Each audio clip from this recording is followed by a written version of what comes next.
teacher Mary Kay Letourneau was nabbed in a torrid affair with a 12-year-old student. Actor Hugh Grant, arrested in Los Angeles. Televangelist Jim Bakker was convicted on all fraud and conspiracy counts. Pop star Michael Jackson admitted sharing Actor bed Russell with a Crowe, teenage arrested boy. for throwing Spears' a telephone. ongoing scandal over her children, drug use, and other tabloid matters is raising questions about Mel her state of Gibson's mind. arrest for driving under the influence was followed by an abusive verbal Don Imus outburst. has made fun of Irish, Jews, Italians, and other ethnicities. Governor Elliot Spitzer of New York Children's apologized to TV his host family Pee Wee and the Herman, public after charged being with linked to a indecent prostitution exposure. ring. Televangelist Jim Bakker was convicted All of the drugs fraud in and Lecter's conspiracy body, which were counts. discovered in nearby prescription bottles, were legally obtained from two physicians. It's really bizarre to me when someone does something so stupid. I don't get it. I don't get it. I don't get it. I don't get it.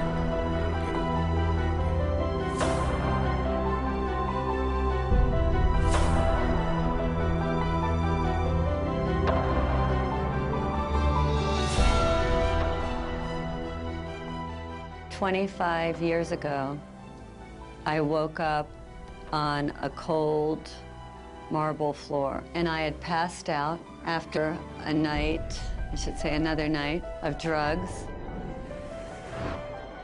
But something had shifted, and I knew that if I didn't make a dramatic change in my life, that I was going to die. And I called my mother and I said, I need to go back into treatment. And I had already been in treatment 3 or 4 times. All these other times, I left. On day 10, I started to feel great. I'm drug-free. I'm not like any of these people. I'm out of here. And I would pack up my little bag, put my little arrogant suit on, and march myself out of treatment, and I was free. I was going to make it to the other side. By day 6 or 7, I'd be on the phone looking for my drugs and end up right back in rehab. So instead of running away this time, I went into the bathroom and I got down on my hands and knees and I started begging, please, relieve me of this pain. Grant me the serenity to accept the things I cannot change. I cannot change my desire to leave. And in that moment, on that floor, something happened to me. Something that was like magic. It was mind-blowing to me. Because all of a sudden, after a few minutes, I knew I could stay one more day. How could I go from terrified and my mind going a million miles a minute to this place of complete peace? I walked out of there on day 28, knowing that there was something that I had to find out about.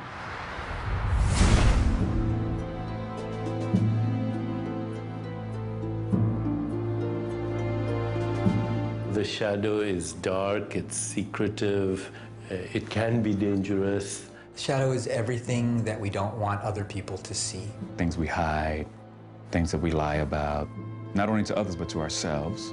And they are the sort of monsters that come out of the caves in the middle of the night. It is that dark, intrinsic side of us that each and every one of us tries to hide. Because we've been told from such an early age that these are not acceptable components of who we are. To have one aspect of the soul, you have to experience the other aspect of the soul to counterbalance it. Hello, darkness, my old friend. I come to talk to you again. Yeah, they were talking about the shadow.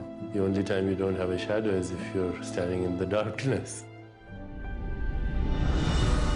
The shadow shows up in so many ways. Writing bad checks, drinking too much, cheating on our tax returns, dipping into our expense account or the family trust, eating chocolate cake in the middle of the night after 3 days of dieting and depriving ourselves, screaming at our kids or verbally abusing our partners after being the nice guy at work all day, surfing the internet and visiting porn sites while our wife makes us dinner, cheating on our husband while he is hard at work trying to provide all the extra pleasures in life for our family, stealing our co-workers' ideas and claiming them as our own. The shadow is made up of the thoughts, emotions, and impulses that we find too painful, embarrassing, or distasteful to accept. So instead of dealing with them, we repress them. Right now, hundreds of millions of people are living in denial of their individual shadow. And all of us are being affected by the collective shadow in more ways than we can imagine. The collective shadow manifests as evil, as war, as terrorism, as social injustice, as radical inequities in our economic status. You know, right now we have 50% of the world living on less than $2 a day, 20% of the world living on less than $1 a day. We are totally in denial of the fact that this is also a manifestation of our collective shadow. Why? Because people in social institutions, financial institutions, political institutions, corporate institutions are in total denial of the shadow energy. They don't even understand it. Or even what we call evil in the world is the manifestation of our collective shadow, turned pathological, repressed, in rage, in denial. People who express self-righteous morality are usually the ones who have the darkest, deepest shadows. The shadow of the Catholic Church, which pronounces on homosexuality as evil and calls gays sinners, while hiding pedophiles in its own clergy. These are all expressions of the shadow. The entire trajectory of human history at this point is like the Titanic. It is headed for an iceberg. It is going in a direction that is unsustainable, and it is going in a direction that is unsurvivable. If not for us, then at least for our children or our grandchildren. And from an archetypal perspective, each and every one of us is the captain. And the temptation is, it's too painful. The temptation is to just distract ourselves. The temptation is to pretend it's not happening. Or the temptation is to go into cynicism. Or the temptation is to just go into anger and indulge that and not do anything. And each and every one of us are challenged at this point. Don't be the captain who just goes downstairs and goes to sleep. Everything that expands has got to contract. What goes up's got to come down. People are going to be confronted with their shadow all of a sudden. They've been living high, living wonderful. Everything's been exorbitantly exuding, and now suddenly there's going to be a contractive phase. And if you haven't met yourself, if you haven't done your self-work, if you haven't been on the inside and done some exploration and cleaned up, you know, cleaned your house and detoxed it, you're going to be in trouble.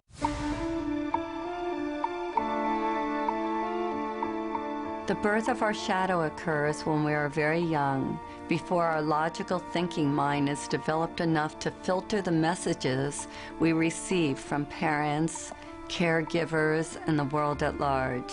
Even if we had the best appearance, we inevitably got shamed for displaying certain qualities and received the message that something about us was not okay, that something was wrong with us, or that we were bad. You greedy little toot, how are you going to eat all those before dinner?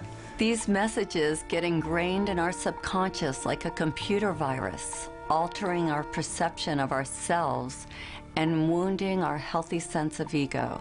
When we suppress any of these qualities, we are living in denial of all of who we are. And of course, it's different based upon our environment. If you're raised in a family of blue-collar workers, and you declare that you want to play the piano or you want to become an artist, that artistic quality will be negatively received, and you may end up having to suppress that. On the other hand, if you're raised in a family of artists and intellectuals and you declare that you want to start working on construction or you want to be really athletic, that may also be perceived of as negative.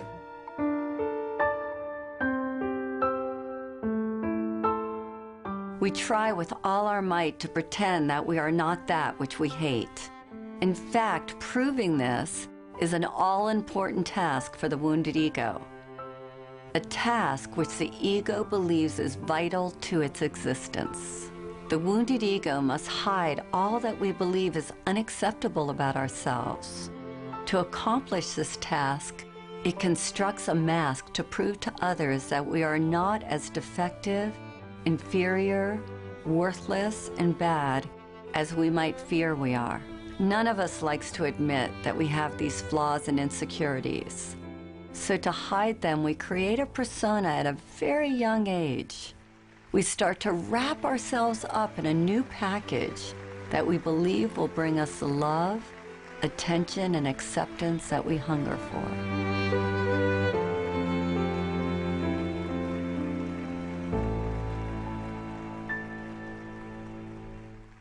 We create personas so that we can belong.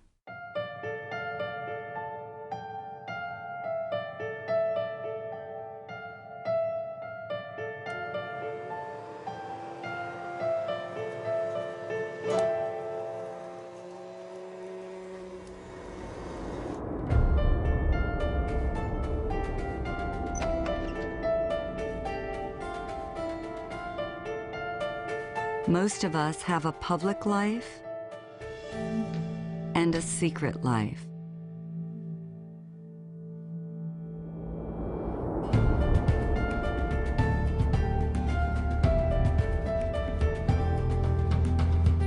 We work hard to feel good about ourselves, and a moment later, we do something to sabotage those good feelings.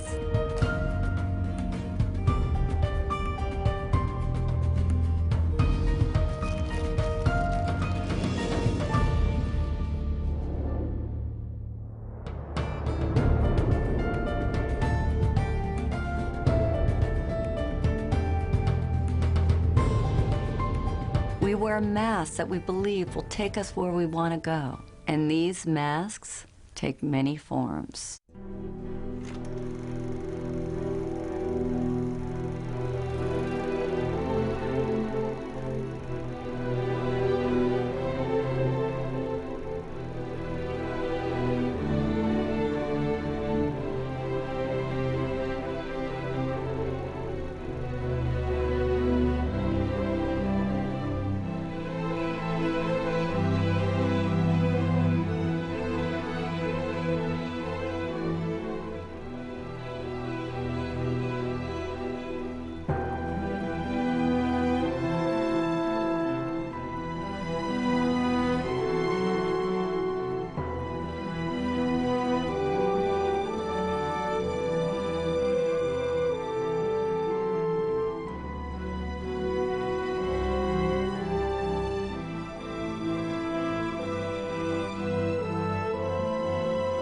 Which one do you wear?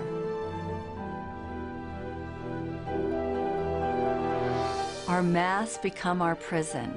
Beneath the mask that we show the world, our wounded egos are in pain. The parts of us that were deemed bad and wrong by others, and now by ourselves, are literally screaming to get out, to be set free, and to be accepted and loved as a valuable part of who we are. When we deny ourselves a safe outlet to express our dark side, it builds up and becomes a powerful force that is capable of destroying our lives as well as the lives of others. This is what I call the beach ball effect. So everything that we reject, we have to keep beneath our consciousness.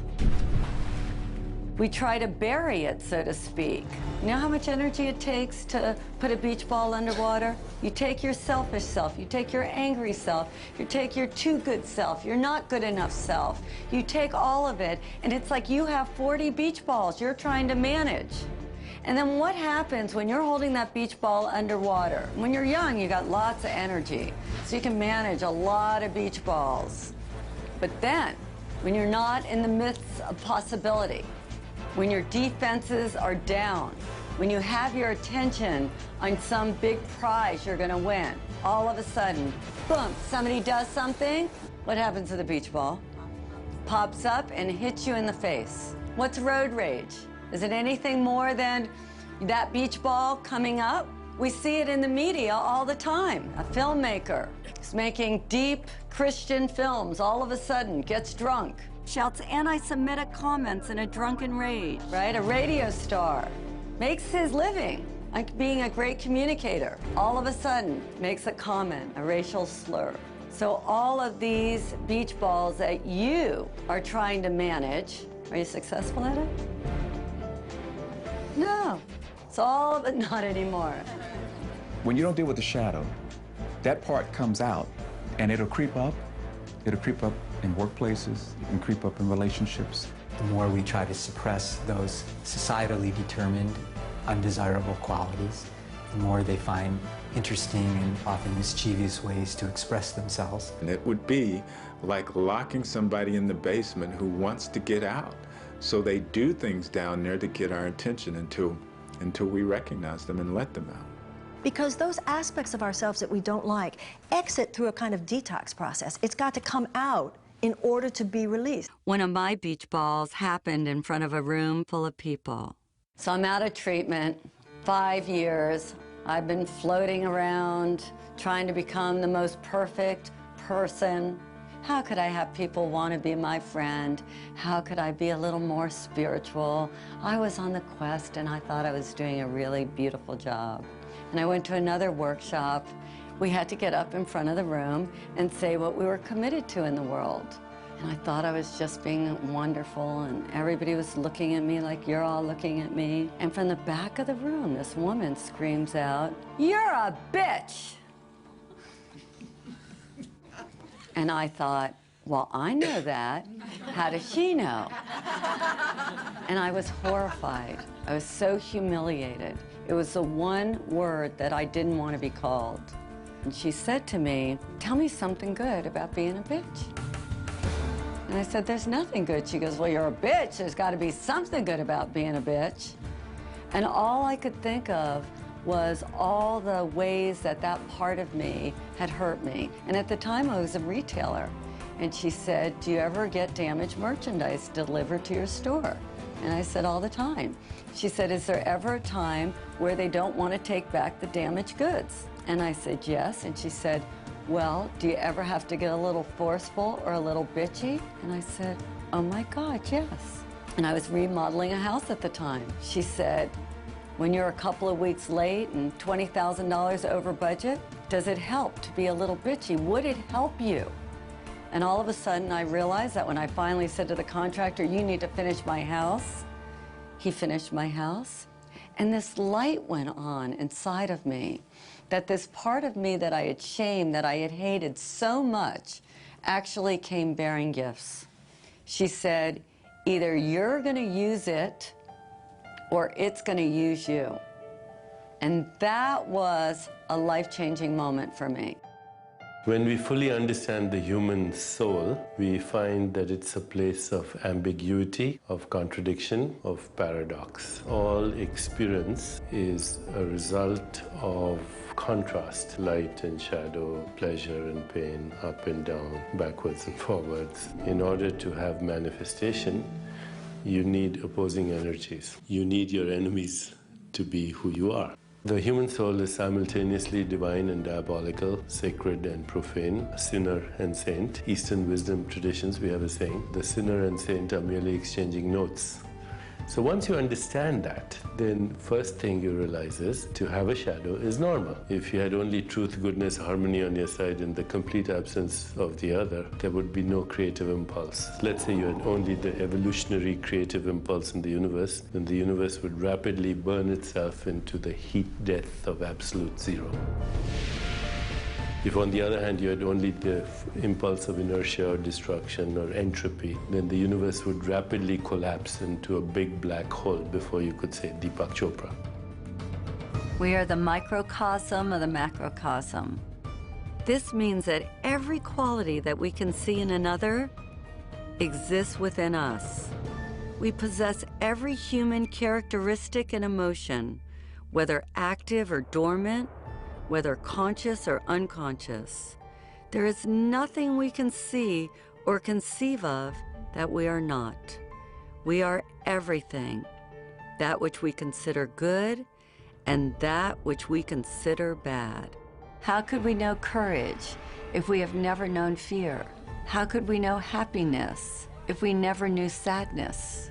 How could we know the light if we didn't know dark? All of life is based on the coexistence of these pairs of opposites.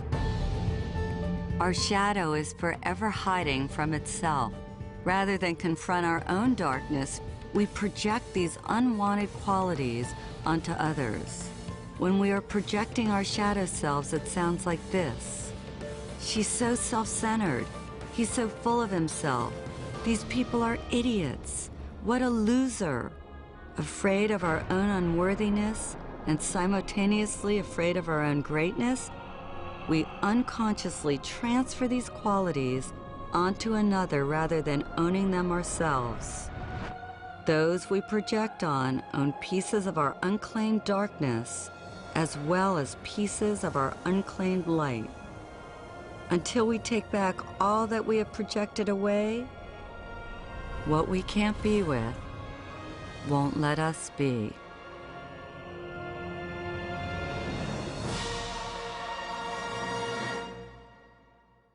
One of the most frequently asked questions I get is, how do you know if you're projecting?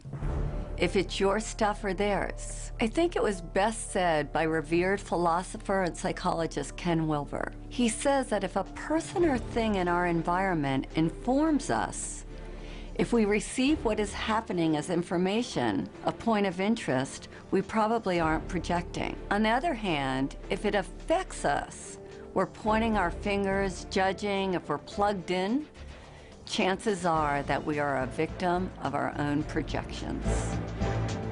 Think of someone from your own life who disgusts, annoys, or repulses you, and think of the qualities about them that you most hate. Now imagine this person standing right in front of you, and I want you to put your hand out, point your finger at them, and say, "You're an idiot," or "You're a know-it-all," or "You're selfish." Now stop where you are. Keep your finger pointing at them, and now notice that one finger is pointing at them, and where are the other 3 fingers pointing? Back at you. This is the phenomenon of projection. Instead of acknowledging the qualities within us that we dislike, we project them onto someone else. We project them onto our mothers, our kids, our friends, or even better, some famous public figure who we have never even met. If I asked each of you what you love about these people, you would each have a different response. The people that you hate also represent some aspect of yourself that you don't own. Notice what you think and feel as you look at each of these people.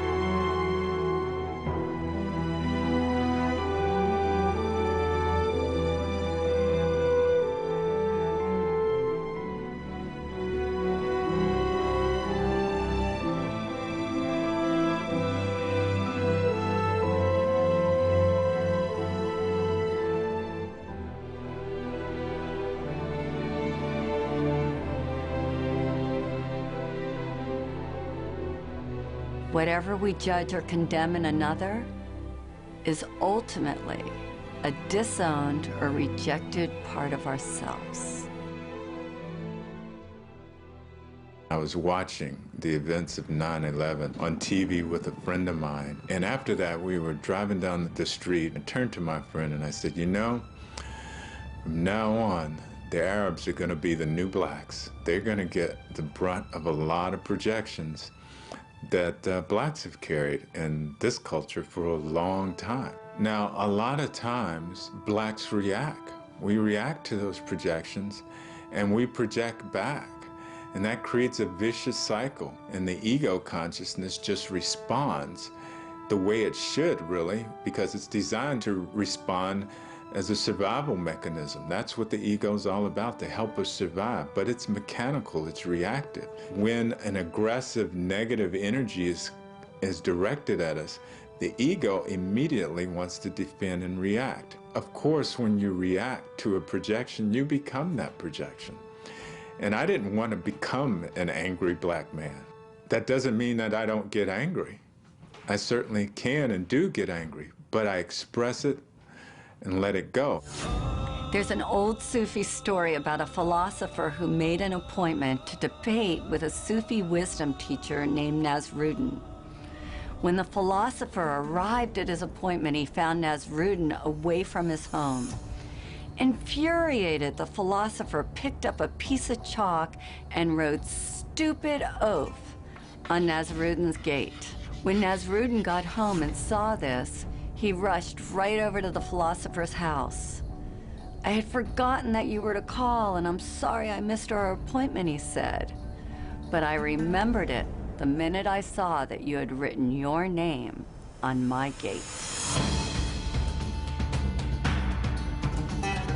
The great Swiss psychologist Carl Jung, who coined the word shadow and shadow work, said, "That is the shadow, the person we'd rather not be."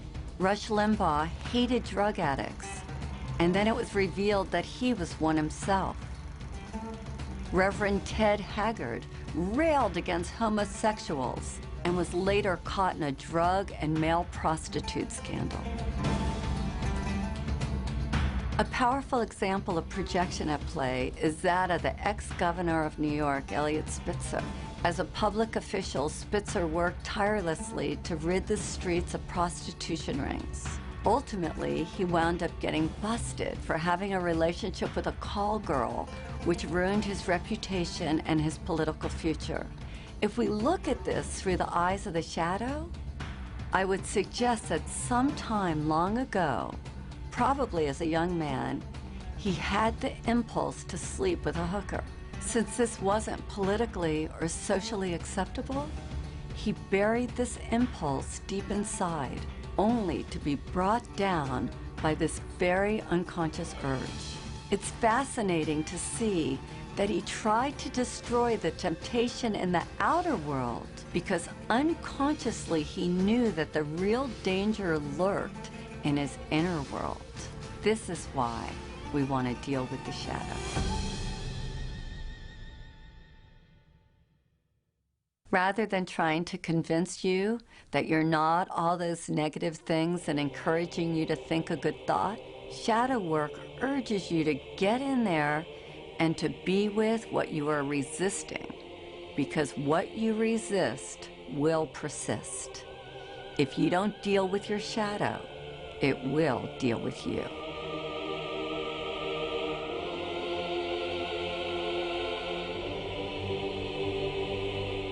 The cost of ignoring a destructive pattern is that you're going to self-destruct. You will implode rather than explode.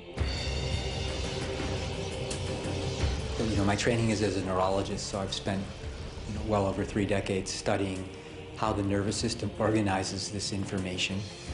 And it's really quite interesting when you look at the fact that really, even though we think of having one brain, we actually have 3 different brains. We have this very primitive brain, which some people call the reptilian brain. And if you look at a reptile or look at a crocodile, it really just has 2 responses, on or off. So if you ever watched a crocodile trying to eat a wildebeest, it seems to be very quiet and suddenly it explodes, and then it goes back into its quiet state. So that response is really a very basic survival response. But the mammalian brain, which is sometimes known as the limbic brain, has created a modulating effect on that reptilian brain. So the limbic system has brought into this very primitive on-off response gradations, meaning you can be a little bit on, significantly on, really on. But then on top of that mammalian brain, really just for the last couple 100,000 years, we've evolved this human brain, which is called the neocortex, neo meaning new cortex, new covering of the brain. And that actually allows us for the first time in evolutionary history to decide whether or not we want to react at all. If we look at brain scans, we can actually see in a traumatized brain this part of the brain kind of shutting down, becoming dark. The part of the brain that is associated with emotions is that part, you might be familiar with the fight or flight or freeze response. The amygdala, which is the fear processing center in this part of the brain, really becomes bright. So what happens is trauma changes brain functioning, and then that triggers changes in stress hormones in the body, which are not a good thing. It's crucial to be able to recognize and express any kind of pain. Without that, it stays with us, it lodges in the body, and it causes us to react, to live unconsciously. The unresolved issues that people have in their bodies, their emotions, has an absolute direct correlation with their physical bodies, their health and their well-being, their expression of wellness overall. They think that their health is somehow separate from their emotions. They are intimately connected. Obesity, diabetes, heart disease, and cancer, they're all the result, significantly, of chronic, unprocessed, inflammatory molecules that have their correlates in the psychological world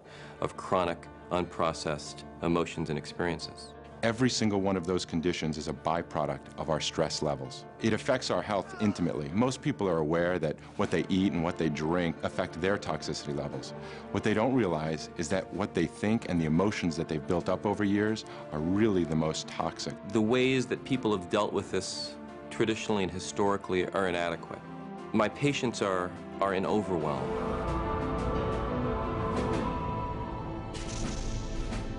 This is not New Age mumbo-jumbo. This is actually hard science. The science here now is indisputable, that thoughts, that emotions affect the organs of the body.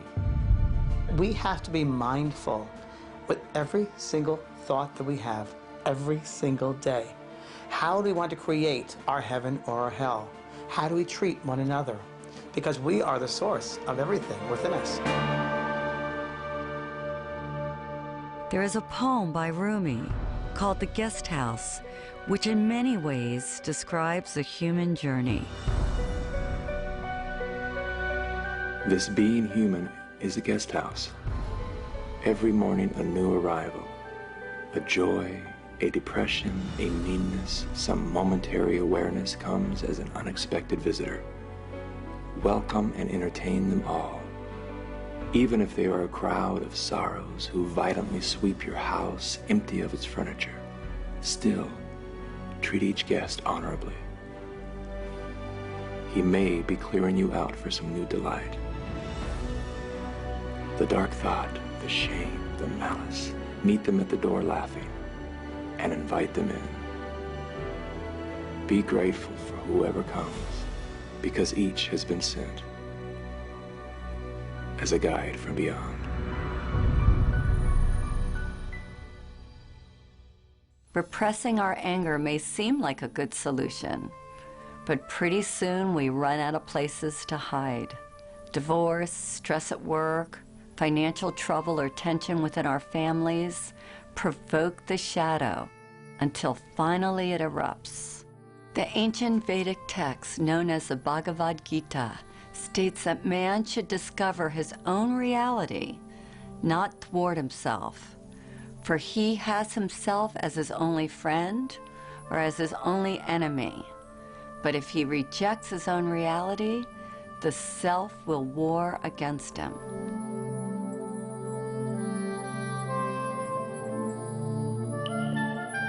It's easy to love yourself when you wake up feeling strong and worthy and you have enough money in the bank and you feel great. But how do you love yourself when you feel broke or when you've been hurt or abused? And that sets up the conflict, which as we get older, those wonderful forces that we've locked up in our shadow are rattling the cages. And sometimes if we're distracted, they sneak out and we think, and the people around us think, what were we thinking? And the answer is we weren't thinking. When repressed, the shadow can look like this.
We have to resolve the undigested emotions that are buried in our bodies and lodged as stress in our minds. We have to unearth own and embrace the very parts of ourselves that have caused us the most pain. And the moment we do, the light of our awareness will begin the process of transforming them. We think we're alone. We think we're different. We feel isolated or abandoned. And then when we come together, we find out that we all go through traumas, that to be human is to be challenged, and that everyone has gone through some trauma. And if we're courageous, we see that there is gold to be mined in every experience.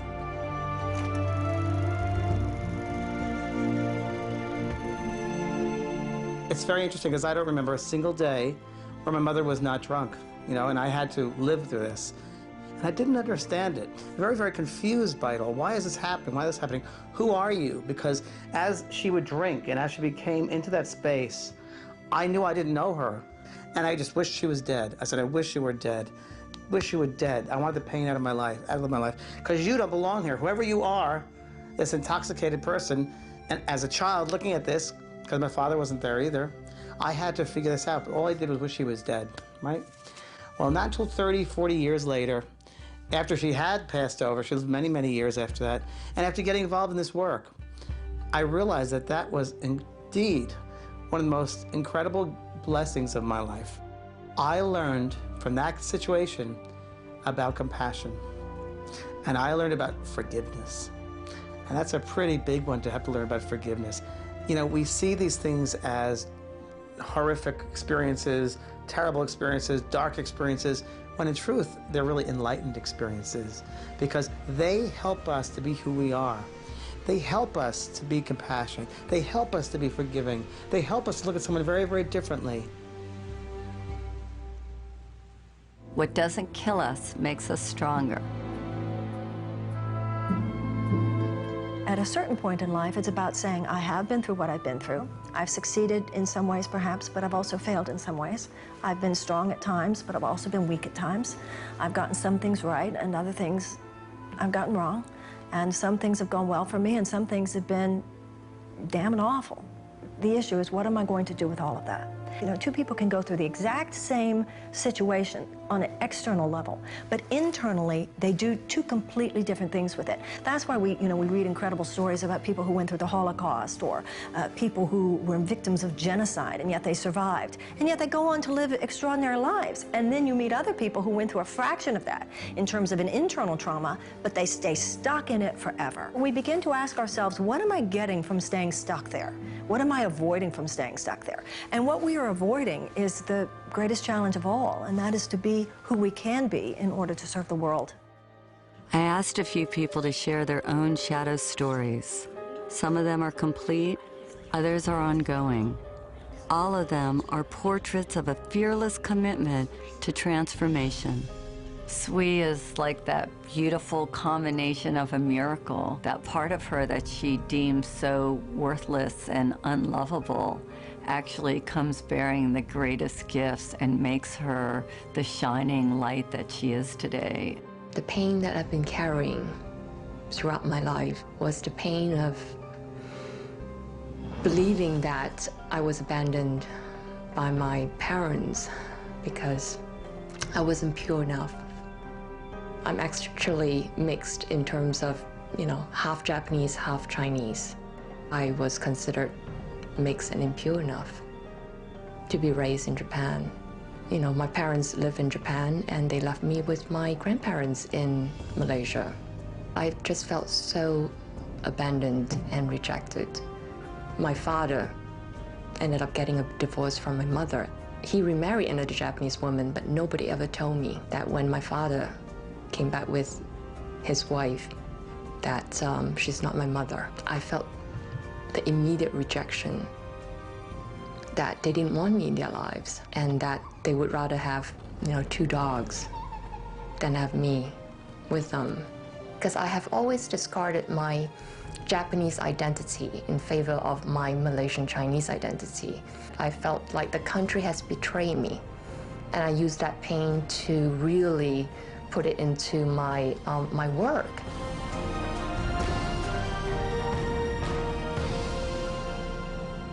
I I heard the project was in trouble in Japan, and I volunteered to go to Japan to fix this problem because I know that I could do it. That one day I stepped into Tokyo, and I just felt that this is where I need to be to really discover and explore the Japanese half of me. In less than 3 years, I created a business from $40 million to over $200 million in a country dominated by men. You know, never heard of a half Japanese, half Chinese woman being a business leader in a big US telecom world. So I couldn't be the leader I am today without going through the emotions and the pain that I went through my whole life. If we look deeper, we will see that we all have a divine recipe.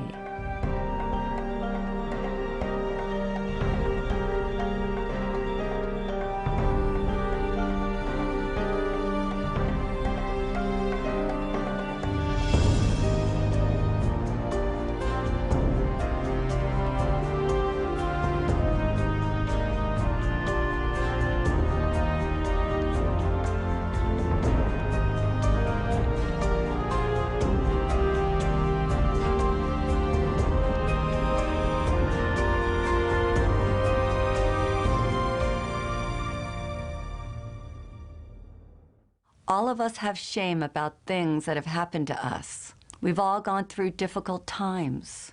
We address these issues so we can quiet our minds, heal our bodies, and get closer to our heart's desires. Hector had to let go of his macho persona to make peace with the one that he loved the most, which was his father. My father was your traditional Mexican man in the sense of working hard, wanting to get ahead, wanting to provide for his family. And as a young boy, I was looking for his love. I wanted his attention. The challenge was trying to figure out what was wrong with me, because obviously something's wrong with me. If, number one, he's not giving me the attention I want as a little boy, not giving me the love, yelling at me, you know, being verbally abusive, obviously I did something wrong, there's something wrong with me. So I carried that story from that point on for a long time. And I realized he probably wasn't going to do it the way I wanted. He probably wasn't going to tell me what I wanted when I was a little boy. Mi hijo te quiero, te adoro, I love you, son. I did some personal growth work. I went inside, looked at the shame, the guilt, the pain. I went through that, I healed that. And I was able to have that forgiveness with my dad and let that go. I wasn't going to tell him I love you for him. I was going to tell him I love you for me. My dad passed on. And I'm really grateful that I listened to that inner voice that said, you know, go ahead and tell your dad that you love him. Do it for yourself. Dr. Edie Eger is one of the most beautiful, divine women on the planet today. And she survived the worst circumstances, something that most of us can't even ever imagine. May 22nd, 1944, when I arrived in Auschwitz, there was chaos. My father was separated from us and my sister, and I facing Dr. Mengele. I didn't know who he was until later. And he pointed to my mom to go to the left and my sister and I to the right. I asked the inmate, when will I see my mother?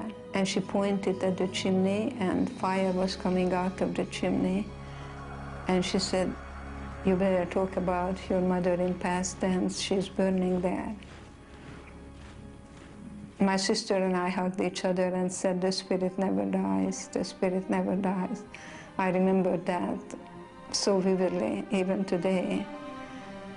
In Auschwitz, we didn't know when we took a shower whether water is going to come out or gas. And then there were others who ran into the barbed wires, they got electrocuted. And that night, Dr. Mengele came to the barracks and wanted to be entertained. And my friends who knew that I was a very talented gymnast, and so they volunteered me and I ended up dancing for Dr. Mengele. I closed my eyes, and the music was Tchaikovsky, and I was dancing in Budapest, the Romeo and Juliet. I completely dissociated, and we had choices. I chose to look at the guards, that they were more in prison than I was. I remember they took my blood about twice a week, and I asked, why are you taking my blood? And the man said, I'm taking your blood to aid the German soldiers so we can win the war. I said to myself, I was a pacifist, I was a ballerina, I bet with my blood you're never gonna win the war. So I created a part in me that I was able to still be in charge of and not allowing anything what happened externally to murder my spirit. I remember I said, if I survive today, then tomorrow I'll be free.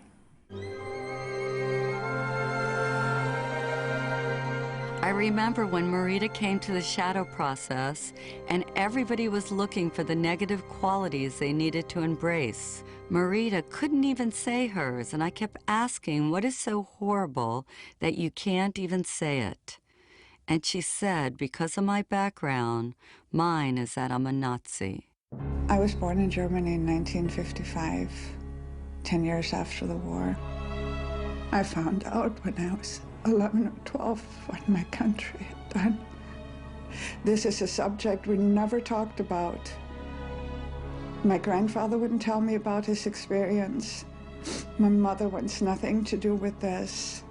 I'm not the only German that holds this and lives this and hides this. And I found many ways to sabotage myself from ever tasting power or success, because Hitler was successful to coming to power, and that power was horribly abused.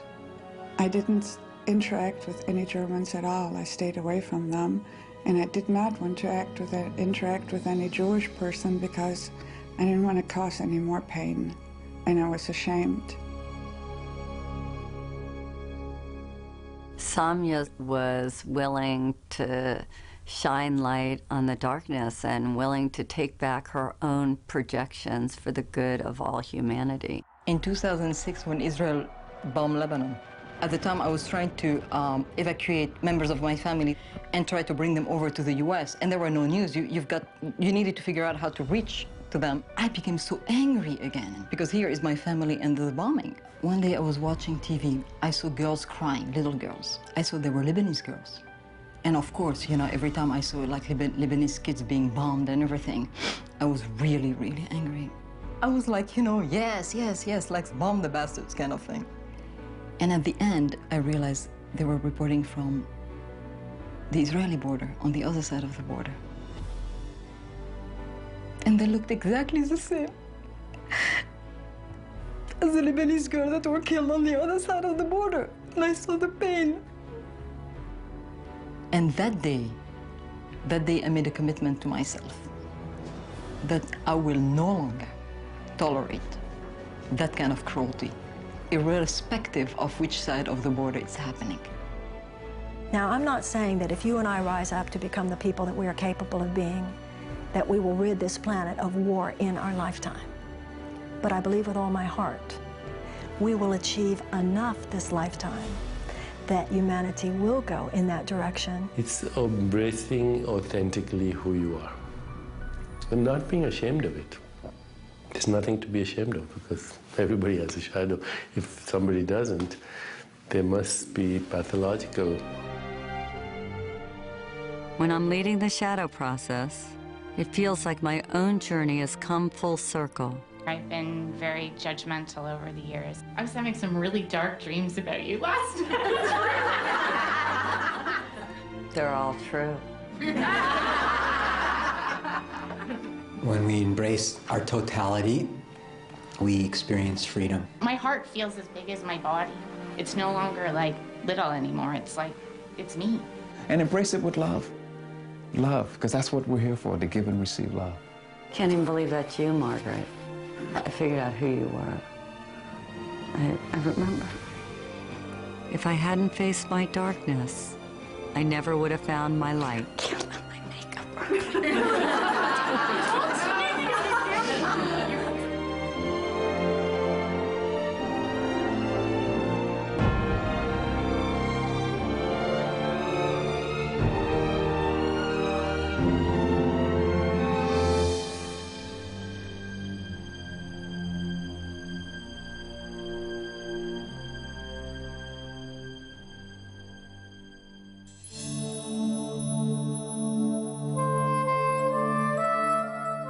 Our deepest fear is not that we're inadequate.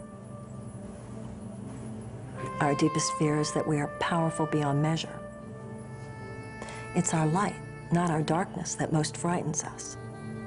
We ask ourselves, who am I to be brilliant, gorgeous, talented, and fabulous? But actually, who are you not to be? You are a child of God. Your playing small doesn't serve the world. There's nothing enlightened about shrinking so that other people won't feel insecure around you. We are all meant to shine, as children do. We were born to make manifest the glory of God that is within us. It's not just in some of us, it's in everyone. And as we let our own light shine, we unconsciously give other people permission to do the same. As we are liberated from our own fear, our presence automatically liberates others.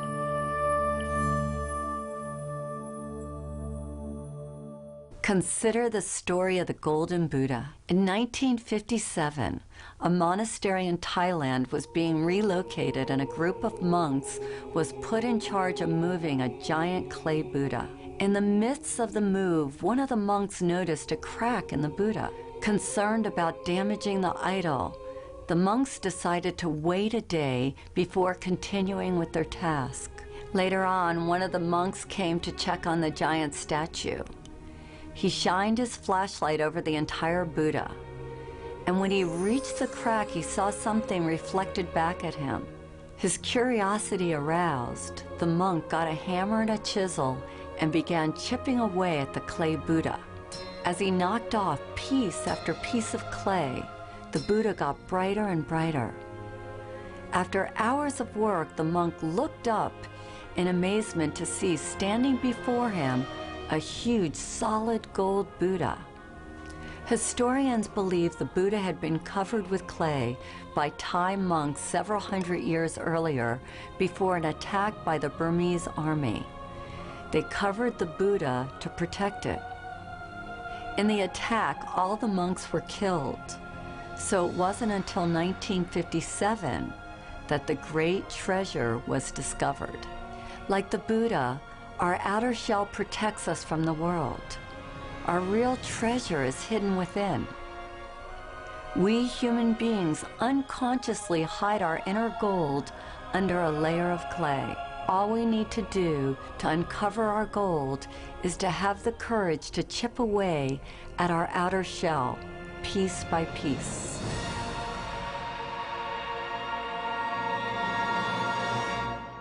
You can't fight darkness with darkness, but you can switch on the light. All of the work we do on the shadow is to get us to this point where we can forgive.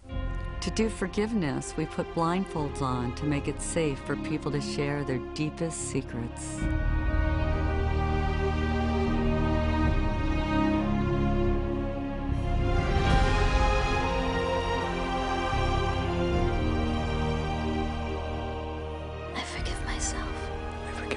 I forgive myself for not finishing college. I forgive myself for beating up my sister. I forgive myself. I forgive myself for hating my body. For screaming at my kids. For not laughing enough. Or for thinking I'm a stupid, incompetent asshole. For stealing from my first boss. For being rich. For being beautiful. I forgive for myself. drinking too much, not speaking out.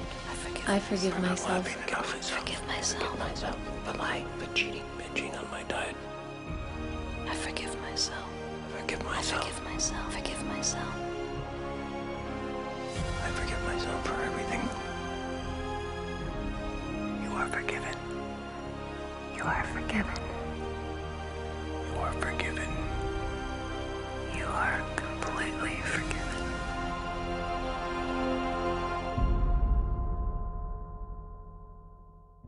think a lot of people are very afraid of their shadow. They don't even want to consider that they have one. Brent is one of the holiest men that I know, and he is so spiritually evolved because he uses the pain of his past to be the greatest expression of himself today. This story really began for me when I was 9 years old, and I was attending a summer camp that was managed by an order of religious men. During that summer, I was molested by one of the religious men. I remember that experience being a beginning of a split for me, from myself. It happened a number of other times during that period of time I was at that camp. I was always afraid that that guy was going to come in the middle of the night. I even went so far as to borrow a knife from someone that I kept under the pillow. This is a 9-year-old kid. I remember I just felt like some part of me died at that time. I went on with my life, holding on to that secret, holding on to that shame of not really being connected with myself anymore.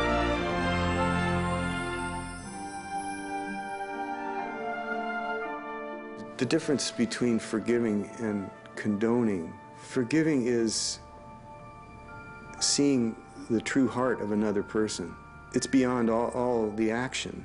In holding anybody to blame, we limit our own love.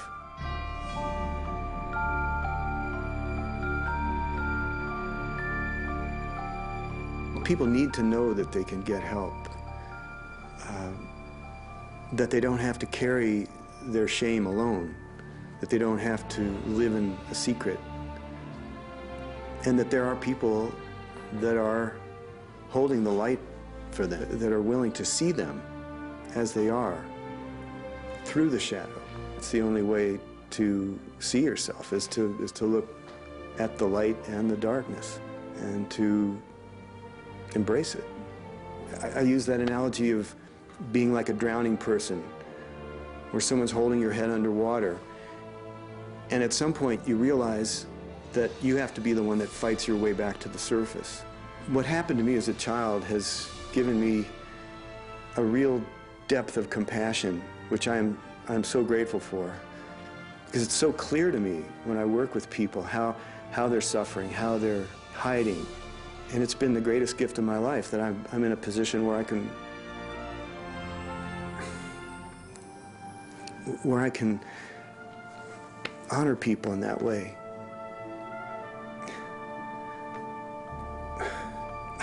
I'm just so grateful to be able to connect with people on that most vulnerable level, that deepest level of the soul. I regained my faith because I asked for it. Forgiveness doesn't happen in your head until it happens in your heart. My mom was walking downtown Beirut with the young Israelis, and she turns to my dad, and her mother had been killed by the Israelis. She goes, "Mustafa, these are young soldiers, don't they have a mother?" And if she can forgive, who are we not to forgive? Well, you can't move on if you don't forgive. The train stops if you don't forgive. And mostly, you got to forgive yourself for taking whatever happened to you too deep, to a deep place that it shut you down. The universe will deal with that person's karma. You don't have to worry that if you, quote unquote, forgive them, that they're going to somehow live an undeserved, wonderful life. Each and every one of us needs to work full-time on self-forgiveness. Our motivation to forgive is increased when we understand why it's so important. It's not just to make their day better, it's to free you. And forgiveness is the hallway between the past and the future. The future expression of who we are as a planet, as our country in America, depends on the people that grow up, that become the next presidents, that become the next politicians, economists. We want to make a difference. We want to somehow get it right, you know, to feel like we did, or at least we tried to do what we came here to do. That is the gold that is being mined today. But that's because the world is growing. We are entering a new age. That's what's going on. That's why we're talking about this. You are a force of love. You are made from love. And love is the most forceful energy you could ever have. Accept that energy. Accept who you are.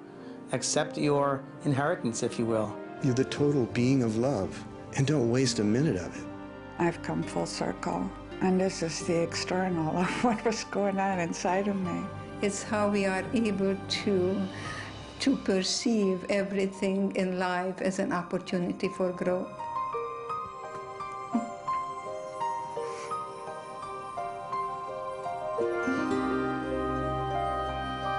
I got married, I have 3 children and 5 grandchildren and 1 great-grandson, and that's the best revenge to Hitler. You are here.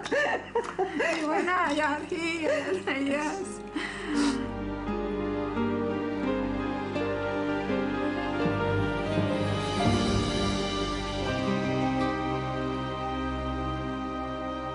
So if you want authentic peace of mind, creativity, kindness, compassion, joy, then you've got to understand your shadow and be okay with it. Celebrate it. If shadows could talk, they would tell us that we're as precious as 1,000,000 pounds of gold, that our brightest light can shine only when we've accepted our darkness, that there is wisdom in every wound, that there is a greater future waiting for us, that we are children of God and have a right to be here, that we were all created equal, that our pain is not personal, but belongs to every man and woman alive, that life is a magical journey of making peace with both our humanity and divinity. They would tell us that we deserve better, that we matter, that we are more than we ever dreamed possible, and that there's light at the end of the tunnel, that there is nobody in the world quite like you. What if you knew in every cell of your body that you were living a divine plan, a plan so important, so vital for the evolution of humankind? What if you knew that everything that was happening right now that doesn't fit your ego ideals is happening to support you in stepping out of the smallness of your darkest thought into the brilliance of your biggest dream? If you take this journey, I promise you that you're going to experience more love, more happiness than you've ever had before.